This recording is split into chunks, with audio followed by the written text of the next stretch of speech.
Assalamualaikum warahmatullahi wabarakatuh. Saya Isna Adawiyah dari kelas Manajemen Karyawan A tingkat 3. Pada kesempatan kali ini saya akan membahas tugas Sistem Informasi Manajemen tentang Standar Operasional Prosedur.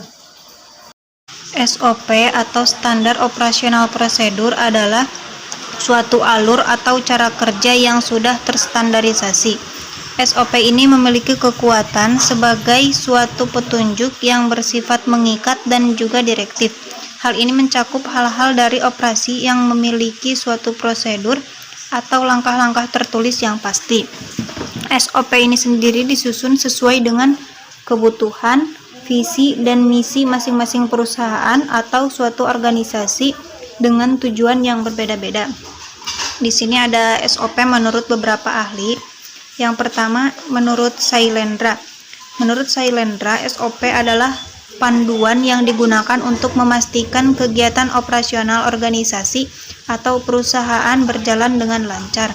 Yang kedua, menurut Laksmi, SOP adalah dokumen yang berkaitan dengan prosedur yang dilakukan secara kronologis untuk menyelesaikan suatu pekerjaan yang bertujuan untuk memperoleh hasil kerja yang paling efektif dari pekerja dengan biaya serendah-rendahnya. Yang ketiga, menurut Cipto Atmoko, SOP merupakan suatu pedoman atau acuan untuk melaksanakan tugas pekerjaan sesuai dengan fungsi dan alat penilaian kerja instansi pemerintah berdasarkan indikator-indikator teknis, administratif, dan prosedural sesuai tata kerja dan sistem kerja pada unit kerja yang bersangkutan. Yang selanjutnya ada manfaat, fungsi, dan tujuan suatu organisasi. Mengapa mereka harus selalu melakukan atau membuat SOP? Yang pertama, manfaatnya adalah sebagai standarisasi cara yang dilakukan pegawai dalam menyelesaikan pekerjaan khusus, mengurangi kesalahan dan kelalaian. Selanjutnya, membantu staf menjadi lebih mandiri dan tidak tergantung pada intervensi manajemen, sehingga akan mengurangi keterlibatan pimpinan dalam pelaksanaan proses sehari-hari. Lalu ada meningkatkan akuntabilitas dengan mendokumentasikan tanggung jawab khusus dalam melaksanakan tugasnya. Dan di sini masih ada beberapa manfaat lagi. Tapi saya akan langsung baca ke fungsi SOP. Yang pertama, memperlancar tugas petugas atau pegawai. Kedua, sebagai dasar hukum bila terjadi penyimpangan. Yang ketiga, mengetahui dengan jelas hambatan-hambatannya dan mudah dilacak. Dan yang selanjutnya, mengarahkan petugas atau pegawai untuk sama-sama disiplin dalam bekerja. Terakhir, sebagai pedoman dalam melaksanakan pekerjaan rutin. Selanjutnya ada tujuan SOP. Yang pertama, untuk menjaga konsistensi tingkat penampilan kinerja atau kondisi tertentu dan kemana petugas dan lingkungan dalam melaksanakan suatu tugas atau pekerjaan tertentu. Kedua, sebagai acuan dalam pelaksanaan kegiatan tertentu bagi sesama pekerja dan supervisor.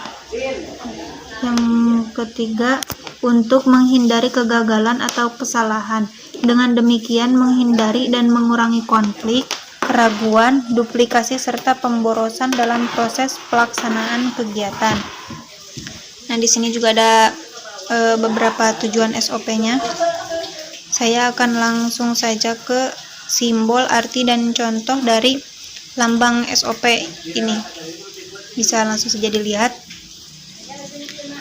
Lalu ke contoh dari SOP tersebut. Yang pertama, ada bagan alir sistem pendataan barang. Dari admin, yang pertama mulai, lalu memasukkan username dan password, lalu mengisi identitas, mengganti username atau password, lalu masuk ke sistem data barang. Sistem pendataan barang masuk, lalu cetak laporan data keterangan dan keterangan barang. Yang terakhir, mendata detail deskripsi barang. Di sini saya membuat 5 contoh SOP. Dan contoh keduanya SOP penerimaan bahan baku di gudang oleh staf gudang. Nah, dan yang ketiga SOP aktivitas kontraktor perusahaan. Nih, yang keempat ada SOP pengeluaran kasbon melalui beberapa proses ya. Dan yang terakhir ada SOP pengeluaran kas di bank. Yang pertama dari divisi yang berkepentingan dengan menggunakan dokumen pendukung BKK atau BKB dengan para kepala bagian, lalu masuk ke akuntansi keuangan, dokumen pendukung atau BKK-BKB yang tadi untuk diverifikasi dengan 3 proses, yaitu diperiksa, lalu isi kode atau rekening, yang terakhir paraf, lalu ke otoritas dan pembayaran dan masuk ke kasir. Nah, di kasir akan memberikan bukti transfer atau bisa langsung dengan uangnya, dengan bentuk uangnya, lalu kembali ke divisi yang berkepentingan.